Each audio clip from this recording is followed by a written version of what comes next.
It's Miracle Makers, and we're so honored to be here with you today. We've got in studio with us one of our favorite teachers.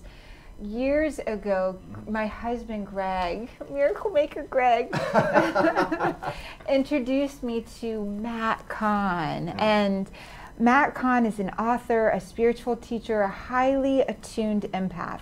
Since experiencing a series of rare and spontaneous awakenings beginning at 8 years old, he's been an instrument for transformation. And I would just call you a love bomb. Yeah, you are a love bomb. Thank you. You are Thank just you. the Yes. experience of being with you.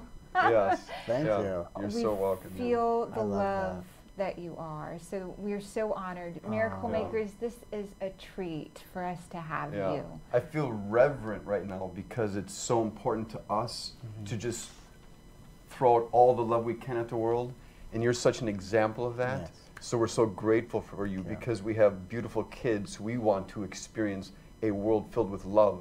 And you're one of the people that I witnessed doing that. So I'm deeply grateful for all the work you do. Thank you. You're so welcome, means Matt. so Yeah, much. you're so welcome. I mean, we all met many years ago, and what was interesting about when I began my spiritual journey, when I first started teaching, as an intuitive, someone who's connected to the universe, someone who can download information from the universe at will.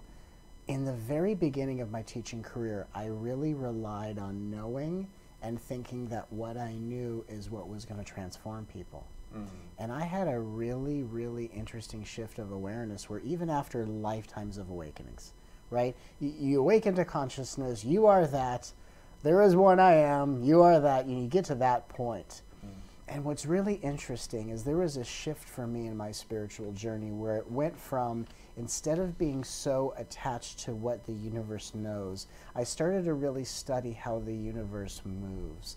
And I started to realize that the universe moves and treats all beings with such reverence, respect, and love.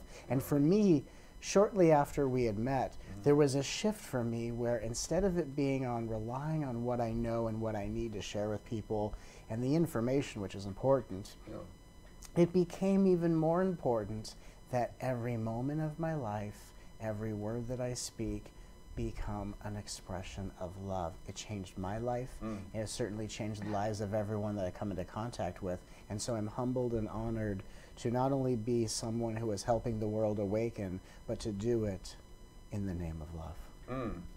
And that's it, Miracle Makers, that's it right there, because we go through our day with being parents or being workers or being friends, children, or and relating with our parents, all that. And if you can embody that right there, being love and being, and when sometimes when I think of a spiritual person who is loving and giving love, it's not a powerful presence, but at the same time you can bring a powerful presence and connect with countless people. Absolutely. Yeah. So that's the whole thing, Miracle Makers, is to share love in an empowered way. Yes, and I think that when you are on a spiritual path and cultivating love for yourself is not the focus, oftentimes love or the spiritual path is what you do with your time, like when you're not a parent, when you're not with your spouse. It actually becomes, the spiritual journey becomes a little bit of an adulterous affair. Where spirituality is what often gets between the love of partnership. Spirituality is what distracts parents from being more loving with their children. Not now, honey, I'm being spiritual. Yeah. But when loving ourselves becomes our spiritual practice, we are not removing ourselves from our lives to be spiritual in a private room or our little inner sanctuary. We are actually allowing how we conduct ourselves, how we treat others, our children, our spouse, more importantly, how we speak to ourselves. That's actually the spiritual practice. So what I love about this is that what we are inviting the world to practice is not removing them from their relationships, but giving them the ingredients to enhance their relationships. That's such a beautiful point, and it brings up a great story or an example that just, as you were talking, I caught these beautiful images.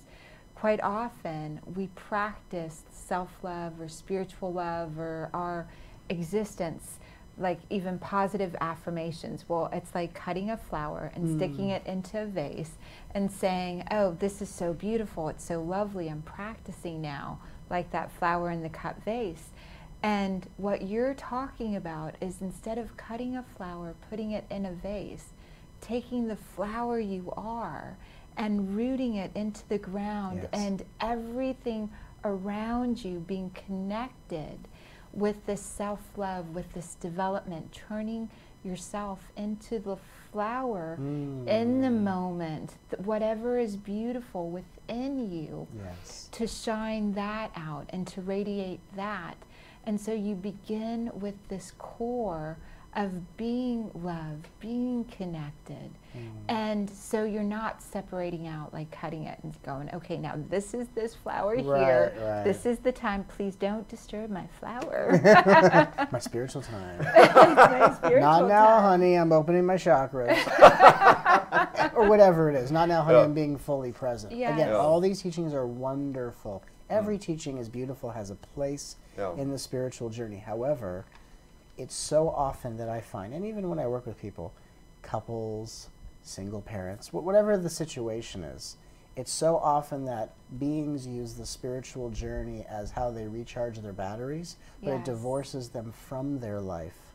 Yes. Instead of, how can my spiritual journey recharge me, energize me, but bringing me more into the presence of my reality instead of removing myself from it. So I think that this is a very radical shift, and I think it's a much needed change, and I think what I've seen is there are many, many people around the world that are finally ready to step into a new paradigm of spirituality and are really quite sick and tired of doing so much work for very little benefit. That's such a beautiful point, too. But with love, Yes. the benefit is constant. Yes. Well, even though in the moment, it's every relationship, and this is so beautiful. I love your teachings. I love and for those miracle makers who are not familiar with you yet, I'd love for you to share how you came into this teaching yourself, and how you went from having these knowings and these thoughts to building the Angel Academy, to the liberation and freedom movement, and then into this gorgeous, amazing book that you've written. Thank you. Well, at a certain point of my journey, when I shifted from the realization of I don't rely on my knowing, instead it's about how loving I need to be. And what I realized and this was not as if I had to change anything about myself, but I realized how loving I am towards myself and other people was like an awakening that brought them the knowing without me having to convince anyone. So it was like just leading with love was seen to be such a powerful catalyst. As someone who, I dedicate my life to the service of humanity, so I want to do whatever I can to help people in a very practical and provocative way. So at a certain point when I had that shift of awareness, I received an intuition, and I was told, you're about to receive the core teachings of your life work that will be what you will fundamentally bring to the world. At a certain point of evolution, when a being awakens, they start bringing through unique teachings that become unlike anything anyone else has offered, as a way of celebrating the uniqueness of divinity in that form. So I was told I was going to receive these unique teachings, and I had no idea what they were. And then one day, I just, in such an auspicious way, I heard in my head, whatever arises, love that. Had no idea what it meant, but because I have such a connection with the universe, for me, sometimes the excitement is not asking for clarification. I just wanted to test it out myself, because I can always ask. Yes. So I went around my neighborhood, and I thought, well, whatever arises, love that. I'll take that literally. And so I would see a bird fly in the sky, and I would go, I love you. And I thought, well, I don't know if this is how the teaching works, but we're just going to see what happens. There was a city worker operating a jackhammer, startled me, and I go, well, that's arising. Love you. And I said in my head, it was like everything was target practice, and I was just sending love. I saw myself like a spiritual postal worker. And I was just delivering I love you letters to every person on my route. And I was like, I don't know if this is the teaching, but this is nice, and this is okay. And then it all of a sudden flipped inside of me, and I realized, I went, oh, yes, sending love to people, that's great. That's a great practice. It cultivates humility, and it purifies our being very, very distinctly. But what the teaching actually was pointing to was that life will take shape and form in whatever way it will, whether it's a disgruntled employee, a resentful friend, the betrayal of a lover, and whatever arises inside of your being in response to that activity is like a child, the next one in line to be loved by you. So then I realized, oh, the surrender is we surrender to the fact that divinity is dressed up as these characters. Yes. At the right moment that something in you needs more love, not less, something in life will trigger some sort of chain reaction. You will have a reaction to that course of events. It's not wrong spiritually to react to something, because the reaction is simply showing you this is next in line to be loved. And then I started to realize the judgment is we think that feelings are a sign of a lack of evolution. Instead of saying, thank you, emotion, for showing me where my love needs to go, as I love myself more, through the law of one, all beings are transformed from the inside out. And so I started to realize how step by step, love is the answer. We all know love is the answer, is the highest vibration, but how do we really step by step connect to it? And so I've had the absolute humbling honor of being able to bring through a step-by-step way, almost an owner's manual of a new spiritual paradigm, so that beings who want to be connected, who want to be loved, who want to transform reality, who want to heal their bodies, who want to manifest their highest potential, now have a blueprint. Wow. What a beautiful gift to give. And miracle makers, I heard you say, lead with love. Yes. Yeah. And leading with love really embodies, it might be on the physical level, whatever you're seeing, the car horn that's honking that would normally irritate you, to really breathe and let yourself say, I love that, and I love my reaction to it as well. That's right. I love the emotion that's coming up around us, and this emotion is tuning me in to something, and whatever comes around from that moment forward, it's no longer, oh, I'm judging myself for judging this and canceling out my own love. Lead with love in every area. And whenever you find yourself, this is what I hear you saying, whenever you find yourself having feelings, really tune into and allow your frequency to begin generating a love broadcast. That's right. From there, on purpose, consciously. Absolutely. Well said. Miracle makers. What about these two? These two are amazing miracle makers. I love this. I would love to hear about miracles in your life. You're a miracle for so many people. Those that have read your book, your fans, we're fans. The, Conscious Life Expo, the places that you speak, raving reviews. You have incredible work. And so what are some of the miracles that you've been part of? Or it's a fascinating role to play. And I remember this was maybe a year ago. I remembered, I had a recollection of a moment when I was about 8 years old. When I was 8 years old, I was looking at the sky, and I made a declaration, and I said, I want to spend my life front row watching the miracle of divinity in action.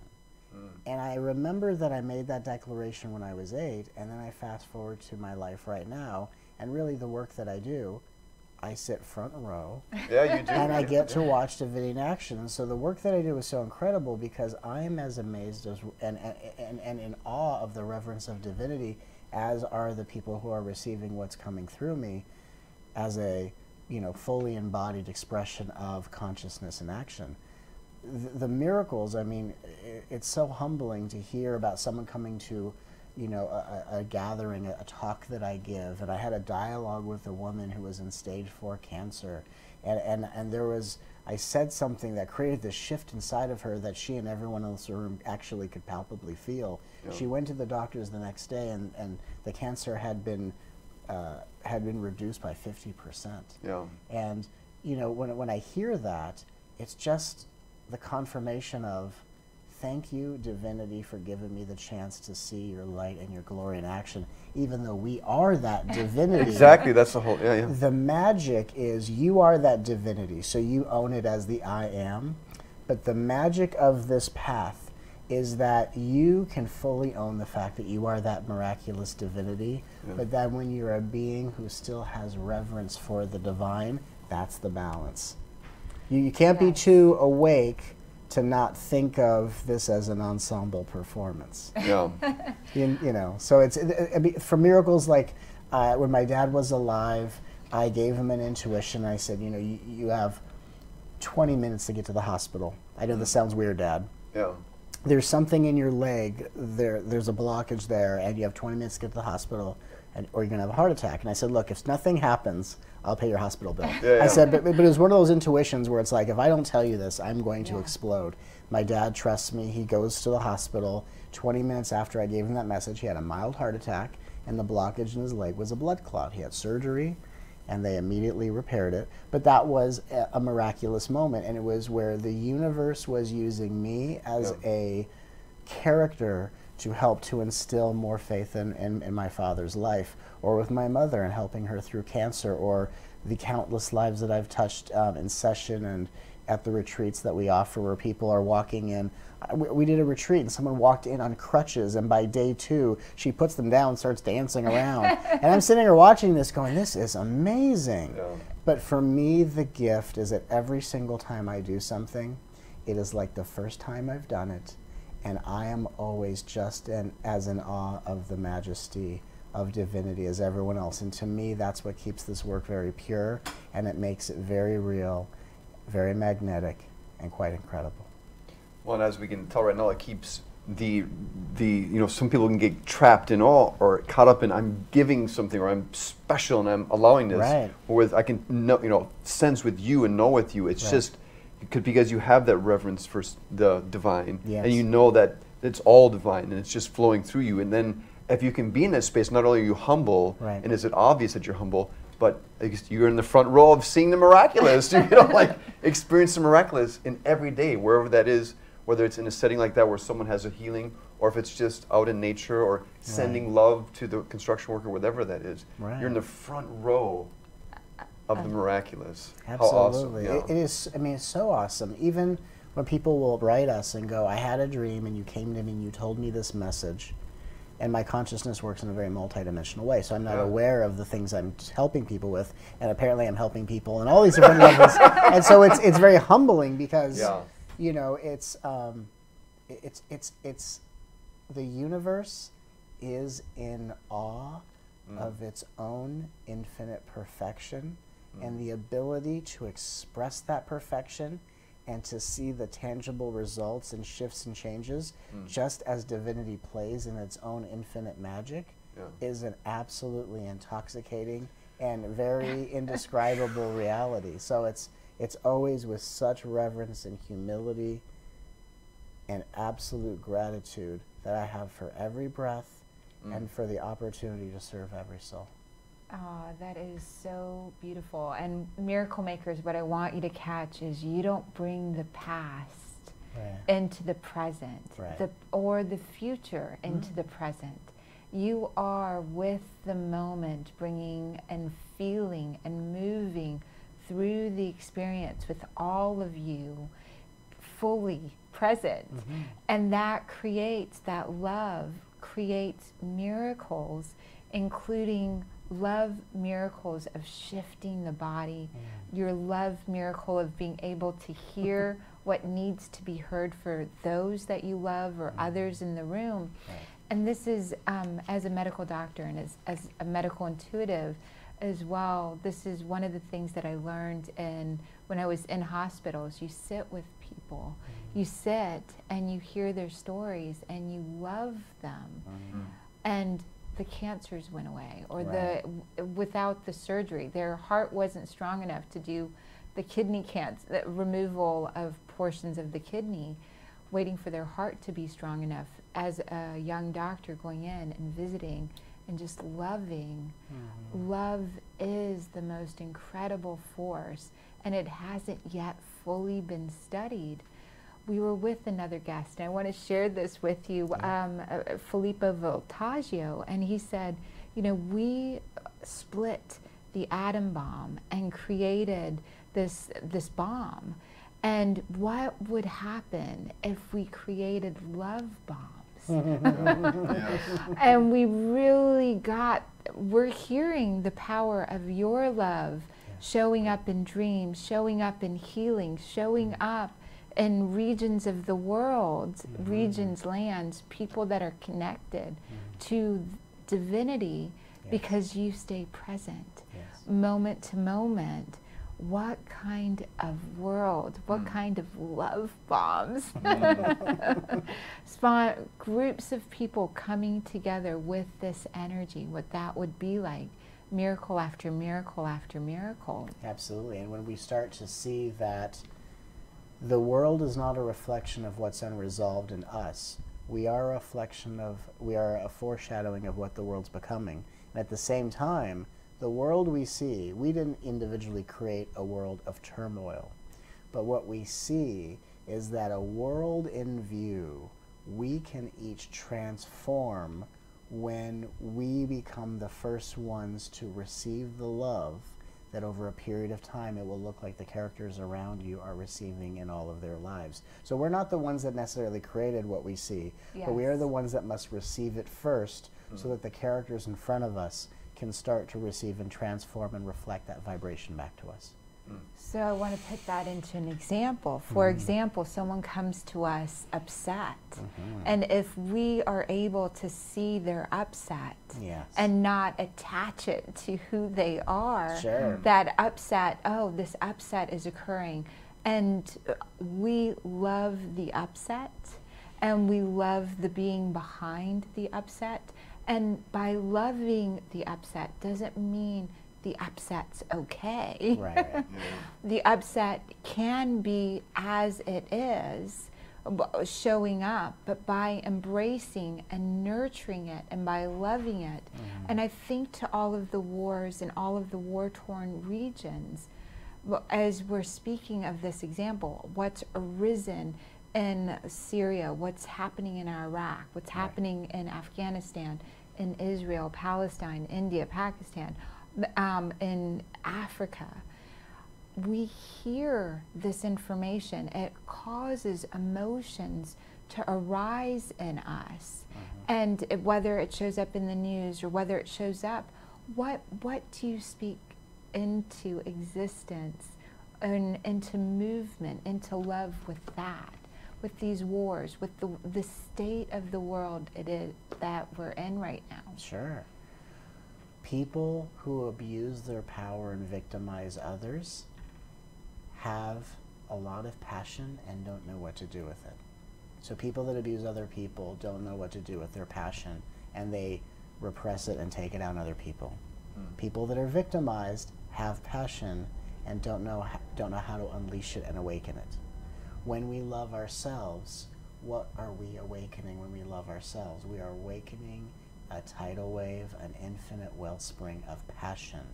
And what we are learning to do as human beings, as spirit in human form, we are learning that by loving ourselves, we become comfortable with our own power. We allow the passion to be expressed instead of repressed. When it's repressed, we have problems, we have judgments, we have finger pointing. Other people are the blame for our experiences, and we live in victimhood. When we are loving ourselves, when our passion goes from repressed to fully expressed, then all of a sudden we become the solution to the world's problems. We embody a vibration that reaches out to every attacker and persecutor and says, it's okay to own your power. Because when we can either telepathically or in our own embodied nature let people know it's okay to own their power, at that moment there's no desire to take their life out on innocent human beings. So really the answer to war and victimhood is that both attackers and those who are attacked are learning to own their power by transforming passion from repressed to expressed energy, and what creates that shift is loving ourselves more often. So beautifully expressed. And the point that I want to make with this is, if you care about peace in the world, Yes. if you want to bring a change, embody love in the now moment. Every time you think of war and it causes an upset, it generates tidal waves of amplifying repression. Sure. And that's what I believe I heard you say, is to embody peace and embody love and embody expression of yourself where you have power in the moment. Yes. By expressing yourself, you let go of all the repression in the field miles and miles away. Sure. And that's how to create peace and be powerful at the same time, is to embody your own life. Absolutely, and I can even intuitively feel that there might be some miracle makers out there that might say, you know, this is all well and good. Yeah. How do I embody love? So what I would say, that's, right, that's the basic question. So what I would say is, what if we took a different approach, just because it's 2016, and the miracle makers deserve a different approach, and we said, instead of trying to be present in the now, the one who doesn't know how to be in the now, the one that thinks they're bad at being the now, the one that gets down on themselves because they can't do it, is the next one we love. So what if we love the one who doesn't know how to be in the now, the one who thinks they're bad at it? That's the next one that we love. The one who gets triggered and the one who identifies with what they see. What if, instead of trying to be a certain way, we just said, however I am, whether judgmental, whether how unevolved or poorly I think I'm doing in running the spiritual decathlon of life. Exactly. What if all of these attributes and characteristics are only arising because these are the parts that need more love? Because there's the part of ourselves, the capable part, that always gets the favoritism. The incapable part, the one that fails, the one that's always last in line, the one that can't do anything right, that one doesn't get as much loving attention. And what we're really learning to do is not say that it's the same experience. Winning and losing is not the same thing. But when we learn that the one who wins, the one who loses, the one that gains, the one who is without, the one who succeeds, and the one who fails triumphantly, it may not feel the same, but they all deserve the same loving support, respect, and kindness.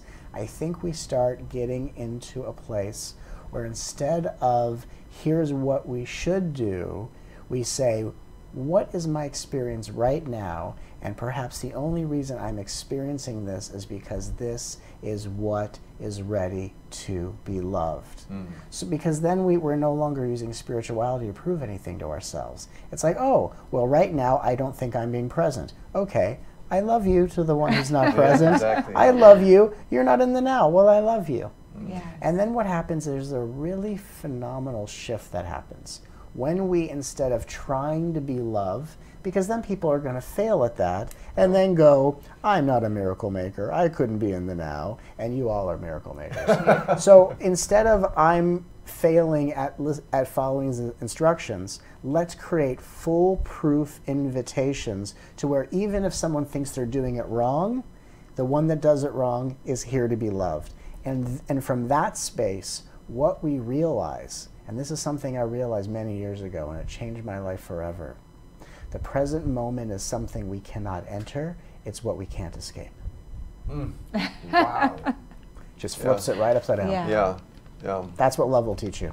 Yes. Because again, we all have the right intention. Being present, phenomenal teaching. Very, very helpful. However, when we're trying too much to be in charge of being in the present moment, we actually don't see, again, it's not a space we enter, it's a space we can't leave. And that really lightens things up. And what a better way to frame it, I just love this, is just to bring love to all of that. And as you were talking, like, oh yeah, bring radical love, or bring unstoppable love, but it's no, it's just love. Yes. It's just because love is radical, love is yes. unstoppable, love is all that. You don't need to qualify it in any way. Just love is just that in itself. It's like, I'm all lit up right now. I can feel it in my body. Love the one who can't do anything right. Love the one who tries to do things right. Love the one who uses the spiritual journey to prove something to themselves. The one that thinks they're trying. The one who treats the spiritual path like they're auditioning for some role with the universe. Like I'm an actor, and I'm using my spiritual path, and I'm auditioning for God, and I'm down on myself because I'm failing, you know, my camera audition. And really, when we're not proving anything to ourselves, when we're not using spirituality to prove our worthiness. I mean, isn't it radical to, instead of trying to do these spiritual things to become worthy, to just say, I don't know how to feel worthy, I don't know how to believe I'm worth anything, and the one who doesn't know how to feel worthy only deserves my love. Then we're making some progress in a very different way. Because like you say, the other part, it was just, you were talking like, oh yeah, I got my wardrobe, and I got makeup, and I got hair, and like you say, we're an actor. I mean, it's like, it's so easy to fall into that though, because of the human, the way we think about it, the ego, and all this stuff like that. So, of course. And again, so if you just bring it back always, just bring it back to love. And I love that, because you just put your hands over your heart, and there it is, right there, just like right there. There's your reminder. Right there. Oh, honey. Oh, honey. Doing way too much. And doing way too much that if you do it well, you're going to find something else to test yourself against. And if you fail miserably, you're still not going to give yourself the door prize anyway. So I love you. Like, it's with exhaustion and with resolve and with a dose of humor that we all eventually, at the certain point of the spiritual journey, oh, honey. Oh, honey. Oh, honey, I love you. And what we realize, the mind is not active to fight us. The mind is active because it wants attention. I love you, mind. The heart is not contracted or shut down because we are victims of a collective consciousness. It wants love. Not that any of these things aren't true. It's just as you evolve to a higher dimension, there's a bigger truth. And the bigger truth is that we are all divinity, all at various levels of maturity. Right? Some of us, we're all at different grades in this giant school, right? And every grade and every level is absolutely critical. But we're all on different journeys. We're all learning about the importance of love in different ways. And this is very much an evolution. It would be so easy to say, here's what you do for instantaneous this or that. But the truth is, the spiritual journey is a lifelong journey. Never ends, Right? You have had experiences, we've all had experiences of awakenings. Awakenings are instantaneous, but you need the rest of your life to digest that instantaneous experience. So when we learn to love ourselves, we're making the digestion of our big experiences as important as the pursuit or the experiences that we have. And it really creates a very deep level of maturity. That level of maturity, or that level of like figuring out what grade level am I in? I know, right? Oh, or honey. that, I know, isn't that funny? That experience that so many, whether they learned it from their parents, whether they learned it from society, all of that, those practices becoming a moment to moment, heart to heart connection when those words come up. And when you're in the frequency with the group, the fire burns so bright. And so that's part of what arises higher levels of consciousness by regularly, on a regular basis, connecting with whatever brings you to an expanded space. Absolutely. It's funny, even like on a spiritual path, and again, I joke about the experiences I've had in my spiritual journey throughout my life, and people laugh because they resonate with the things I've gone through. So, but you know, it's funny when you think about on a spiritual path, what grade am I in? What vibration I'm at? It's the spiritual equivalent of, do you like me or do you like me like me? It's all the same thing. It's all, I want to be liked, I want to be accepted. You know, I want to do something wonderful that uplifts humanity, which can be very much confused with, I just want to be recognized and seen for who I am, which is fine. We all deserve to be recognized. We all deserve to be honored because we're all beautifully intelligent, genius expressions of divinity. And part of the confusion is we're all waiting around for other people to recognize us instead of starting our own love revolution and saying, could it be that the one who's been spending their whole life waiting for others to recognize them is the one I'm waiting to be recognized by? And again, when people are at that point of their life and they realize it's time for me to become the source of my own fulfillment, it's time for me to start my own love revolution, it's time for me to stop being disappointed by what other people are not designed to give me, but instead it's time for me to start learning step by step how to give myself all that I require. Again, that is what inspired this book that I'm so grateful to share with the world. Whatever arises, love that. Absolutely. A love revolution that begins with you. And as we've been speaking, and when we are in a high space, or we think, oh, I'm at the college or the PhD level, we ourselves are talking ourselves into a superiority sort of complex. That's right. And when we're like, oh my God, I just yelled at the kids. Oh, I just did that. We're in that inferiority complex with ourselves. And what you're talking about is coming from the interior. Oh, absolutely. There's no judgment. There's an integration of the interior. And so you fill the interior with love. And that interior filled with love brings you into the moment that you can't be out of. Right. You can't be out of the present when you're coming from the interior. Absolutely. It's a very interesting thing where, you know, in this modern day spiritual journey that a lot of us are on, and in fact the entire world's on, whether they know it or not. It's just the difference between a spiritual journey and everyday life is one just aware of the spiritual journey. That's right. But everyone's on a spiritual journey, whether they know it or not. And I think we're at a time where, you know, instead of trying to position ourselves as like, I'm at this vibration, oh, you've got 10 spirit guides, I have 15 spirit guides. You're from the 10th dimension, from the 85th dimension.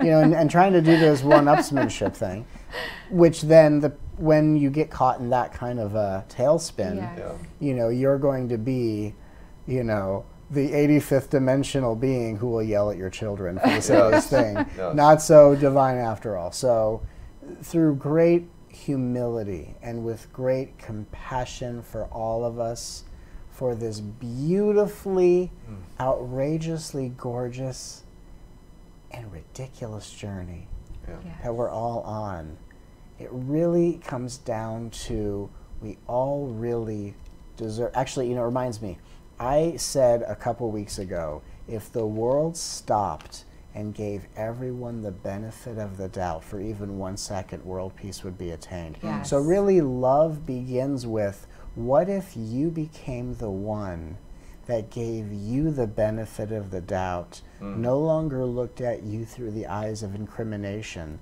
and then you decided to give that gift and just gave the benefit of the doubt to any person that came your way as your contribution towards world peace. And what we'd find is when we decide to just for one moment give ourselves and others the benefit of the doubt, that's the energy that opens us up to receive love as the ultimate transformer of life.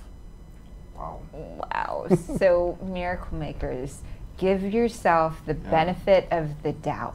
Give yourself this ability to look at yourself with different lenses. It's this beautiful thing to sit and say, wow, love, love, love. Loving myself, this I did for love. That's right. Whatever it was, even yelling at the kids, at some level you did for love, giving yourself the benefit of the doubt. Right, and what's interesting is when you give even your emotions the benefit of the doubt, the fear is, oh, if I made peace with anger, I'd be angry more often and I'd really treat my children in an unfortunate way. The truth is that when you make peace with your emotions, none of them can overwhelm you in a way that you act in a dishonorable way. So obviously no one wants to be mean to their children. Yeah. Obviously that would never be something we would want for any child or any adult. No one really wants to be that way. Really, when people are angry, they're basically saying to their children, I've run out of options. Yes. Yeah. I don't know how to cope with life because I'm looking at life through the lens of a kaleidoscope and I'm pretending it's a telescope. Yeah. Sorry, honey. I'm being a little crazy right now. Yeah. Being a little crazy, and I'm trying to be a parent and it's not working out. Yeah. But when we really make peace with our emotions, give it the benefit of the doubt, and the benefit of the doubt could simply be as simple as, I don't like to feel angry, but perhaps anger is trying to give me a message. Perhaps anger is saying, if you spent a little bit more time in your life being passionate, maybe that passion wouldn't be repressed and wouldn't be projected onto your innocent children. Because then when people act out towards their children, then they punish themselves by further repressing the passion and not making time for themselves. So maybe if we give the benefit of the doubt to our feelings, maybe there's messages, maybe there's wisdom, and maybe the very feeling that used to cause us to act this way is going to give us a message that causes us to raise our vibration, to be more balanced and harmonious, and of course treat everyone in our family, including ourselves, with the love, kindness, and respect that we all deserve. So beautiful. I love the kaleidoscope. Yeah. We've got a kaleidoscope, and we're looking sometimes as if we have a telescope. That's right. And instead of catching all the brilliance, we have somehow created a response in our body that shrinked us down into this tiny little vision. And That's right. it's so important to give yourself time. Those, as you said, when anger comes up, it's because there's some need or expression that didn't happen a little bit earlier down the road, possibly. That's right. Or even in that moment with the breathing being there, we constricted. Right. And the kaleidoscope of possibilities is now lasered here. Absolutely. What I often see with parents, especially having worked with parents, is that sometimes there's a parent in their own personal life who hasn't taken the time to be the one that says to their heart, I am here to hear you. And so then that parent is someone who is in need of being heard and hasn't been there for themselves to be the listener. Then they project onto their children, you're the one that I created to listen to me. I couldn't listen to me, so you're going to listen to me. And then what's the big surprise? Why won't my children listen to me? Because you're the one who was created to listen to you. Yes. And it can be a very deep realization, and it sometimes takes a very painful road to realize that truth. But eventually we realize everything, and I say this with the caveat that it's never to justify being in a toxic relationship. Yes. Never justification. Never stay in a toxic relationship to accept what is.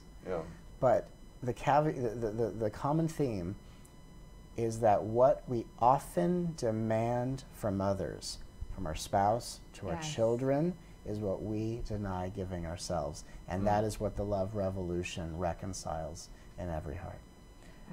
Beautiful miracle makers catching that. What's missing in the moment is what you're not giving. That's right. Yourself. That's if right. you're angry, if there's anger and emotion coming up, really give to yourself the listening that you are seeking from others. That's right. Awesome, awesome. I mean, imagine being in LA traffic, just because we're here in LA. Yes. Honking horns, you're agitated, and you say to the honking horns, thank you for reminding me how passionate and powerful I am. Always. Thank you for that reminder. Yes. My lack of artistic and self-expression has now become a campaign against horn honking. Thank you for reminding me how passionate and powerful I am. When we start to use everything in our life as a catalyst of awakening, when we can interpret or see everything as a gift instead of a liability, then our consciousness awakens and we can start to celebrate our inherent mastery through the cultivation of loving relationships, which is, again, the benchmark of spiritual maturity. You don't have to measure your vibration to know where you stand in the universe. Yeah. All you have to do is look at your relationships. People wonder, what vibration am I at? How am I doing my spiritual path? How are your relationships? How are your relationships with your emotions? How are your relationships with your children? How are your relationships with the people that you think are at a lower vibration? Yeah. Where are your relationships? Not how are they behaving. Yeah. What's your relationship?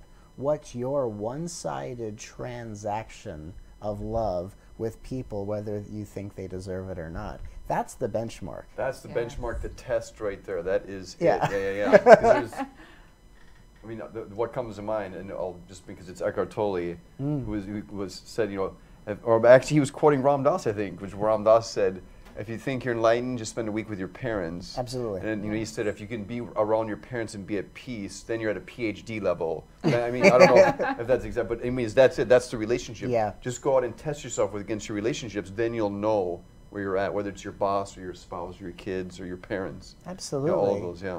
I think I'll just to add to that, I think what I said, can't remember what I said. I've forgotten everything I've said.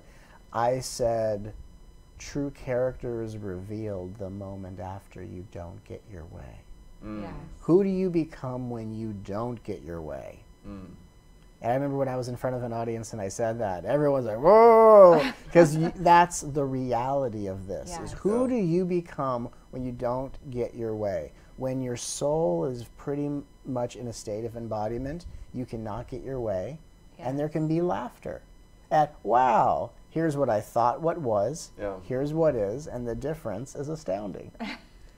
Or another door opens. Yeah. Because as soon as you fix on that, then you're closing off the miraculous divine nature of the universe. So, Absolutely. Yeah. And even to take the step of saying, I accept that the one who always needs to get their way, who doesn't know how to be happy without getting their way, or who's totally tied up in knots if they don't get their way, is only here to be loved. Yes. So it all comes back to loving the one who has a way to get, loving the one who fights to get their way, loving whatever we're feeling in the moment as a chance to transform reality for the well-being of all. Brilliant, brilliant. My heart is dancing inside my love body that. I right can now. see it. It's great. It's dancing right now. So this is so beautiful. Yeah. Thank you for Great. sharing. Thank you. Just, you're sharing divinity. Yeah. That's what I sense right now, sitting next to you as you're talking right now, and it's so beautiful to witness that in another human being. Thank you. So thank you for being that. Likewise, and thank you for being such gifts to these miracle makers, each and every one of them. And thank you for doing the work that you do as a wonderful example of partnership for your relationship with your children. I mean, really, it is truly an honor to be here with you, truly an honor to be with all your miracle makers, and truly an honor to share this wonderful book and these teachings with each and every heart. We all know we're here to awaken, to assist the evolution of the planet. How do we do that? Now, a roadmap has been created. So thank you for giving me the time to share that. Oh, we are so blessed. And here you get integration into all aspects of yourself. Yes. Loving all of those that show up, and it's so engaging and such. We say we are catalysts for love. This has been our, and then we've been on your campaign for a while with getting the book and part of this, and so.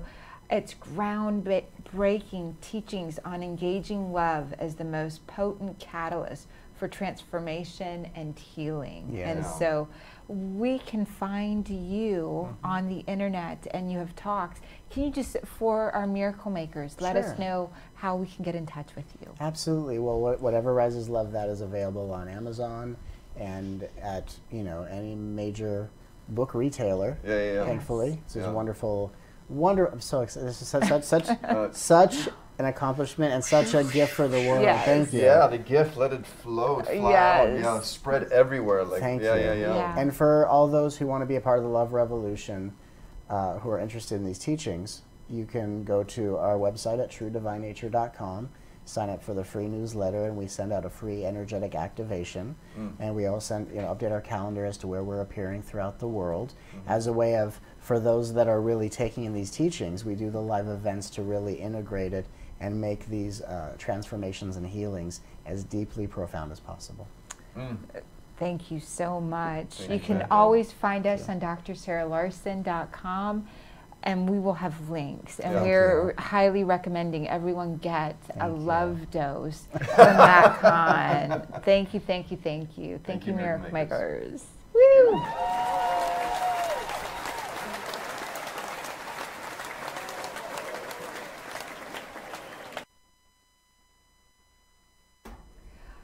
It's Miracle Makers, and we're so honored to be here with you today. We've got in studio with us one of our favorite teachers. Years ago, my husband Greg, Miracle Maker Greg, introduced me to Matt Kahn. And Matt Kahn is an author, a spiritual teacher, a highly attuned empath. Since experiencing a series of rare and spontaneous awakenings beginning at 8 years old, I just created this he's dope been website, an instrument Wix. for transformation, and I would just call you a love bomb. Thank you. You are Thank just you. the experience of being with you. Yes. Thank you. You're We so welcome. feel the I love love that you are. So we're so honored. Miracle Makers, this is a treat for us to have you. I feel reverent right now because it's so important to us to just throw out all the love we can at the world. And you're such an example of that. Yes. So we're so grateful for you because we have beautiful kids. We want to experience a world filled with love. And you're one of the people that I witnessed doing that. So I'm deeply grateful for all the work you do. Thank you. You're so welcome, means so man. much. You're so welcome. I mean, we all met many years ago, and what was interesting about when I began my spiritual journey, when I first started teaching, as an intuitive, someone who's connected to the universe, someone who can download information from the universe at will. In the very beginning of my teaching career, I really relied on knowing and thinking that what I knew is what was going to transform people. And I had a really, really interesting shift of awareness where even after lifetimes of awakenings, right? You awaken to consciousness, you are that, there is one I am, you are that, you get to that point. And what's really interesting is there was a shift for me in my spiritual journey where it went from, instead of being so attached to what the universe knows, I started to really study how the universe moves. And I started to realize that the universe moves and treats all beings with such reverence, respect, and love. And for me, shortly after we had met, there was a shift for me where instead of it being on relying on what I know and what I need to share with people and the information, which is important, it became even more important that every moment of my life, every word that I speak, become an expression of love. It changed my life. It has certainly changed the lives of everyone that I come into contact with. And so I'm humbled and honored to not only be someone who is helping the world awaken, but to do it in the name of love. And that's it, Miracle Makers, that's it right there, because we go through our day with being parents or being workers or being, friends, children, or and relating with our parents, all that. And if you can embody that right there, being loved and being, and when sometimes when I think of a spiritual person who is loving and giving love, it's not a powerful presence, but at the same time you can bring a powerful presence and connect with countless people. Absolutely. So that's the whole thing, Miracle Makers, is to share love